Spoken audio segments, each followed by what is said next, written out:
BFM TV, l'après-midi info, Pauline Simonet.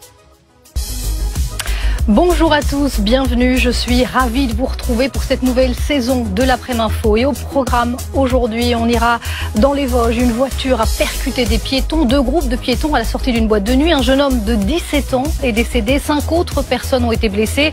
Le choc et les questions demeurent. S'agissait-il d'un règlement de compte? Une enquête a été ouverte en tous les cas pour assassinat et tentative d'assassinat. Et puis le ministre de la Justice est à Aurillac après le saccage d'un tribunal ce week-end. Des personnes cagoulées ont mis à sac plusieurs salles d'audience en marge d'une manifestation. Une manifestation en soutien à une jeune femme arrêtée pour s'être promenée les seins nus lors d'un festival. Éric Dupond-Moretti est venu soutenir les magistrats. On y sera dans un instant. Et puis la fermeté affichée à une semaine de la rentrée, fermeté affichée par le gouvernement sur la laïcité. Le port de l'abaya sera interdit dès la rentrée à l'école. Une annonce conspuée à gauche mais applaudie par la droite et par l'extrême droite. Gabriel Attal dit vouloir répondre aux demandes des chefs d'établissement.